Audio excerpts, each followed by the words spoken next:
Comparison is killing your joy. Here's how to stop. A foolish person harbors resentment when their wishes are not fulfilled.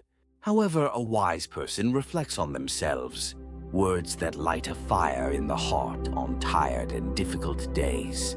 On a day when I wanted to let everything go, this one phrase from the Buddha revived my spirit. The Buddha said this: the more the wind leaks and life feels rough, the more people tend to blame the outside. However, it is precisely at such times that the Buddha advised us to look within ourselves first, just as a small pond appears murky. When it is dirty, a troubled mind makes the world look the same way. Today, I hope a serene pond remains in your heart, clear like the sky. Why is it only me who is struggling like this? Someone says this is the Buddha's answer to that question. I'm really exhausted now, and I feel like there's nothing left. The Buddha understood that feeling as well, and so there were words left behind. The Buddha called his disciples to sit down at that time. When the gentle mist embraced the mountain's waste in the serene dawn of a deep mountain temple, and the dew on the grass blades held the light, in that stillness where the wind seemed to hold its breath, and even the bird's song had stopped, the Buddha slowly closed his eyes and quietly opened his mouth towards the gathered disciples. Do you know what the most terrifying trap in the world is, my friends?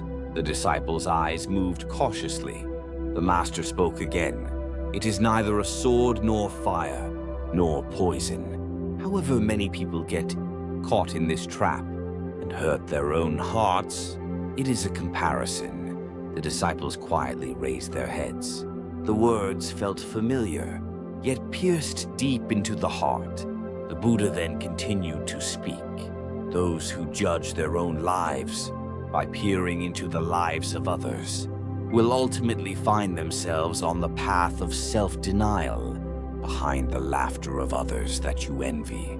There are tears you do not know, and behind the success you admire, there is loneliness that you cannot bear. Those who are trapped in the shadows of others will never know their own light. One of the disciples quietly spoke up. Oh, Blessed One, why do we keep comparing ourselves to others? The Buddha smiled and replied, Dear one, the mind is like water. The more it contains, the weaker its power to reflect itself becomes. If you cannot let go of others' lives and keep trying to hold on to them, your mind will become clouded, and that cloudiness will soon lead you to doubt yourself.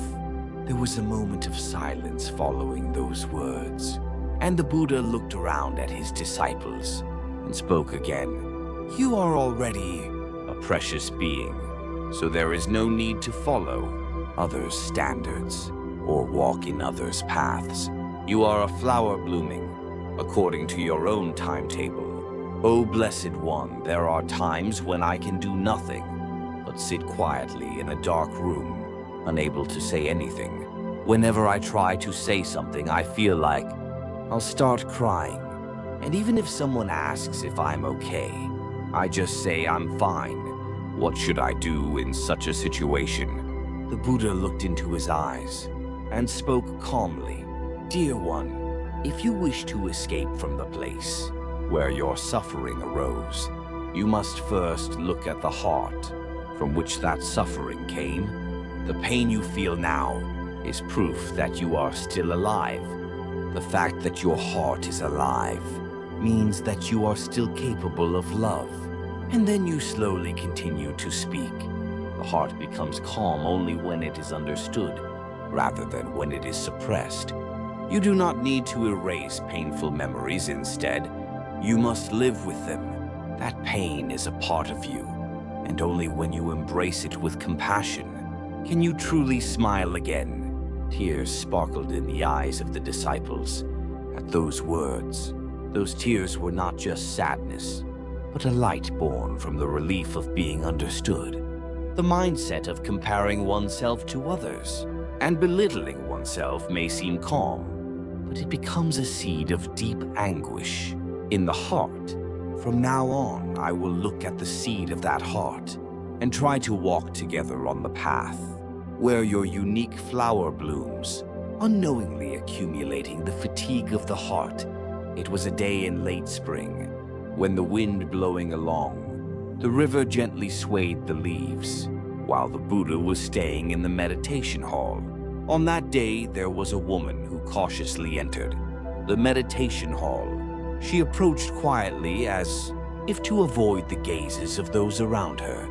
With a cloth deeply pressed onto her head, she bowed before the Buddha's feet and spoke in a trembling voice. "O Blessed One, I pretend to smile in front of others, but when I am alone, I cannot smile at all. I live each day as if I'm being chased by something, and when night falls, I'm afraid of tomorrow coming again."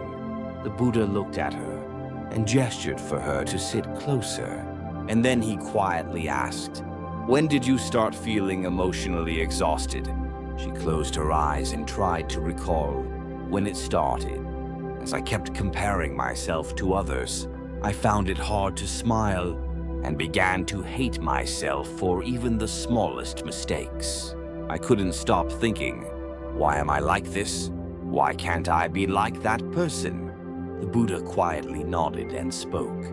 "My dear, your heart is weary, not because you are weak, but because you have lived too long with the face of someone who is not yourself, living a life that follows.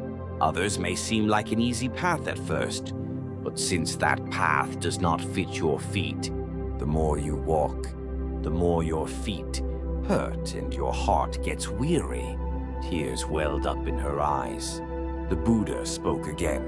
"You have always pretended to be okay, but a heart that is not okay will never disappear on its own. That heart quietly piles up behind you like a burden, and will eventually try to bring you down." Only then did she begin to shed the tears she had been holding back, the tears flowing silently under the shade of the Gyeongwonjongsa were the result of the long accumulated fatigue of the heart. Then one of the monks present quietly spoke. "O Blessed One, I too have experienced the same suffering. In the past, I always smiled in front of people and tried to excel in my practice, but inside I was gradually withering away." The Buddha nodded towards her and spoke. "Dear one, true practice is not about running ahead, but about realizing where the mind rests. Your suffering is not because life is wrong, but because your heart has been neglected. For a long time, the disciples fell into a deep silence upon hearing those words, and from that day on, the Buddha instructed them to practice self-reflection on their minds every day before sunset. The practice was not difficult. It was just asking myself, at the end of the day, did I understand my heart today? Did I force myself to suppress my emotions? Did I listen to my sadness?" At first, no answer came. However, as time passed, the disciples began to understand themselves more and more. One day, a young disciple quietly approached and said this, "O Blessed One, in the past, I pushed myself hard to avoid being weighed down by competition with others. But now I have come to realize that there is a warmth within me, little by little." The Buddha gently smiled and replied, "You have finally met yourself. This is the beginning of healing." To you who are watching this video, if you are unknowingly feeling weary, are you not holding on to that fatigue for too long? The anxiety and fear hidden behind a smiling face, the thought that I might be the only one stuck like this. Please do not suppress all those feelings anymore, and just quietly observe them as they are. That heart is not sick, it is alive, and that living heart now deserves to receive its own comfort. The Buddha said, "If your heart is weary, do not push it too hard. Instead, let it rest warmly." That heart has also lived through today, As your friend, your path is one that only you can walk. The wisdom of choosing a life true to oneself. During the time when the Buddha was on pilgrimage in Magadha, a young man walked a long distance to find the Buddha. His feet were covered in dust, and a heavy burden rested on his shoulders. As soon as he approached, he sat down on the ground and said, "O Lord, I wake up earlier than anyone else every day, work hard, take care of my parents, and always smile in front of others. But my heart feels more and more like it isn't mine. How should I live?" The Buddha quietly looked at him and said, "My dear, whose life are you living right now?" The young man was taken aback. "I tried to be a good person and worked hard not to feel ashamed. I made an effort to become the person that others wanted me to be." In response to that, the Buddha said this, "You have tried hard to become a good person, but are you not missing the person you truly want? If you are so focused on meeting the expectations of the world that you forget who you really are, then your life is like a boat drifting in the wind, unable to reach the harbor." Tears welled up in the young man's eyes. "O blessed one, how should I live then?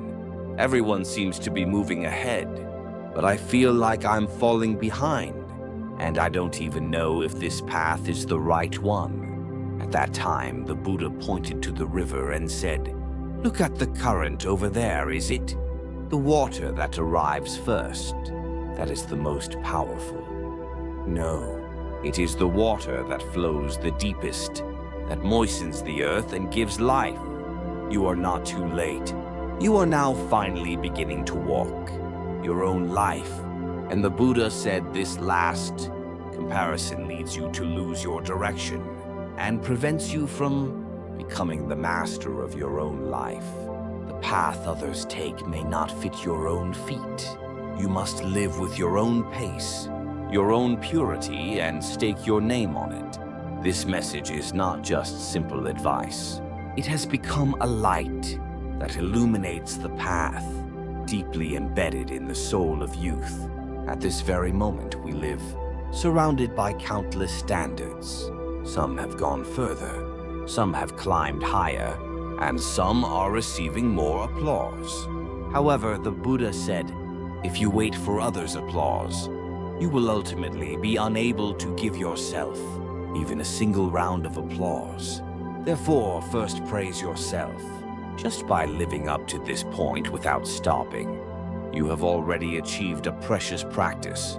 A short story about a monk's moment of realization. It had been 10 years since he left home to follow the Buddha, yet he still found his heart wavering.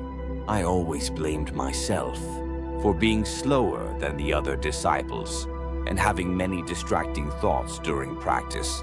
One day he knelt before the Buddha and said, 'O Blessed One, why am I so lacking? No matter how hard I try, I cannot progress as much as the other disciples.' The Buddha gently stroked his back and said this, 'My dear, some are unshakable, like a rock from the moment they are born, while others sway like the wind.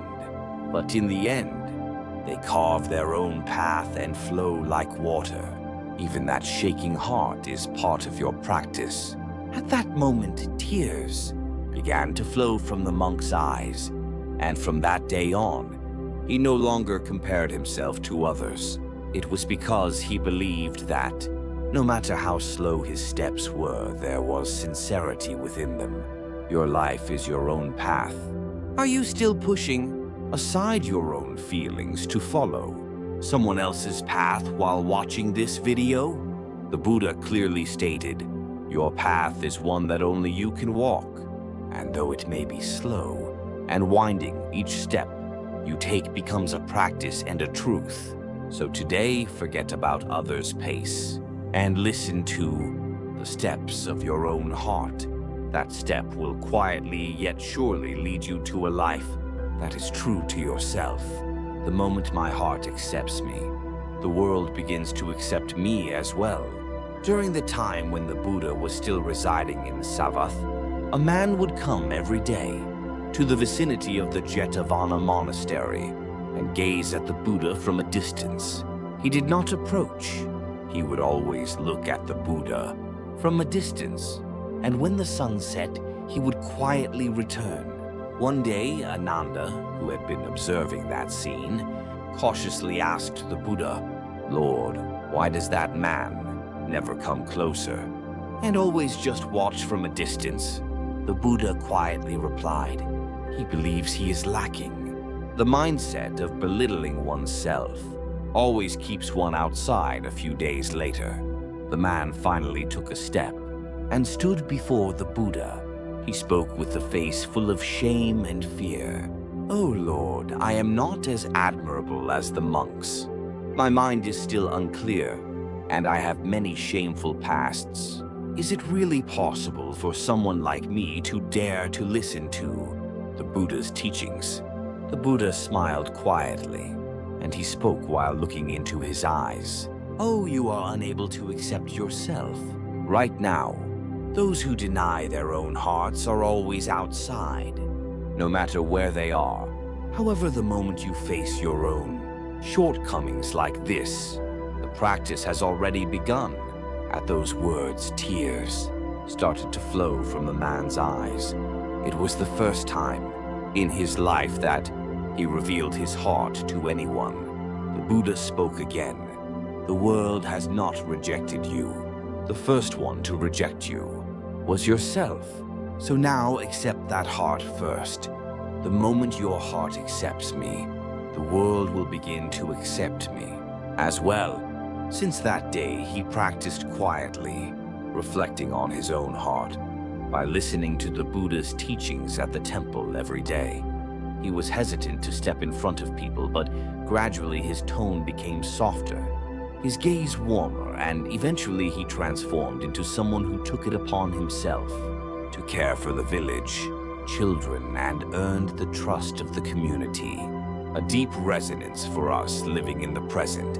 To everyone watching this video, are you perhaps pushing yourself away from your true self? Just like that man, I still have a long way to go. I am an inadequate person.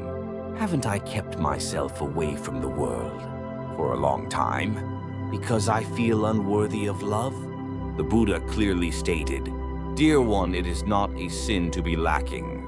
Hating yourself becomes the seed of suffering. When you truly embrace your own heart, the world will gently pat your back as well." There was a monk who practiced with us at the Gyeongjong Temple, and in a brief real-life story of practice, he accepted himself. Even after she became a nun, she always felt ashamed of her past, spoke little, and lived as if she were hiding herself. But one day, while listening to the Buddha's teachings, I suddenly closed my eyes and whispered quietly, "Yes, all that time was me. And now I want to love all of that me." That night, for the first time, she clearly repeated her name and smiled softly. And from the next day, she began to plant flowers in the garden of the Gyeongjong-sa. Those flowers were not just plants rooted in the soil, but traces of a heart that had begun to accept itself. A quiet letter to you, dear one. The very act of being able to look at your own heart is already a form of practice.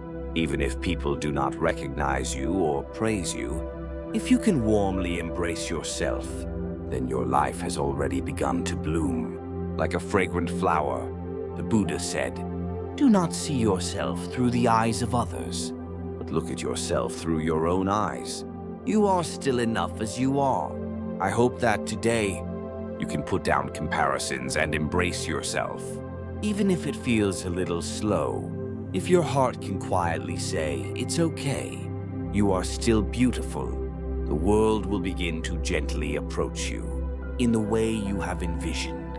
When I accepted myself, the connections began to flow again. One day, while the Buddha was staying in a bamboo grove near Rajagaha, a woman came to the monastery, holding her child's hand tightly. After sitting silently for a long time, she cautiously approached the Buddha and knelt down. "O Blessed One, I was once someone who laughed brightly among people and got along well with others. But one day it seemed like people started to turn away from me, and I began to dislike myself as well. As a result, it felt like connections, people, and even my own child were drifting away from me." The Buddha looked at her for a moment and quietly asked, "My dear, when did you feel that our connection had grown distant?" She answered while swallowing her tears. "It was from the moment I started to feel ashamed of myself, when I became afraid of people's gazes and feared showing my true feelings. It felt like everyone was avoiding me." The Buddha nodded and spoke. "Dear one, true connections do not flow according to the outward appearances, but are drawn by the fragrance that blooms from the heart. It is only because you have distanced yourself that the world has momentarily kept its distance from you. Now, if you once again cherish and embrace your heart, connections will flow back to you." She quietly bowed her head, and while holding the child tightly, I whispered for the first time, "It's okay. Mom will be able to smile again." From that moment on, her face slowly began to regain a warm glow. I thought I had failed as a parent. There was a father. After retiring, he grew increasingly distant from his children, and it became uncomfortable and awkward for him to talk to them. His children kept running around outside, and he blamed himself in his heart. I should have done better. I realized I was lacking as a father. One day, a sentence from a Buddhist sermon I happened to hear stopped his heart. "From this moment on, dear one, if you sincerely open your heart, the world will reconnect at any time." He sent a text to his child for the first time to restore their relationship. "Dad wants to understand you, if it's not too late. I want to talk to you again." That one message became the beginning of reconnecting. A broken family. I didn't have the courage to reach out to an old friend. A woman grew distant from her best friend due to a small misunderstanding 10 years ago. I tried to contact you several times, but I kept postponing it with the thought that I wouldn't be forgiven since I was in the wrong. In the meantime, I happened to come across the words of the Buddha. "O you, those who do not forgive themselves, cannot open the door to connections. Walk with a heart that seeks to love, rather than one that seeks to be forgiven." She mustered great courage and sent a single-line message. I was sorry back then.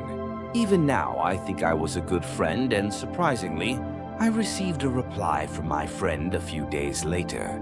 I was waiting for that too. "Shall we have a cup of tea again?" Since that day, she no longer felt ashamed of her mistakes. This is because I realized that relationships begin with the courage to overcome embarrassment. The Buddha said, "Dear one, relationships are not forced. They quietly approach. When your heart becomes sincere, the moment you accept yourself, the world is ready to become you." To everyone watching this video, do you perhaps have a forgotten relationship? If there is still someone you miss deep in your heart and unresolved feelings remain, it is by no means a finished relationship.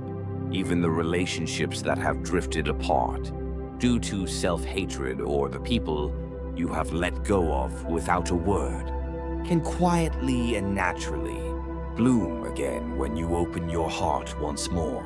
Life may be a journey of learning to navigate the distance between people little by little every day. And the starting point of that journey is the moment you begin to love yourself. There may come a day when someone looks at you and says this, "You seem really comfortable these days. I feel like you've become a warmer person than before." At that time, you might be able to answer like this, "I started to understand myself little by little, so now it seems like the world understands me more."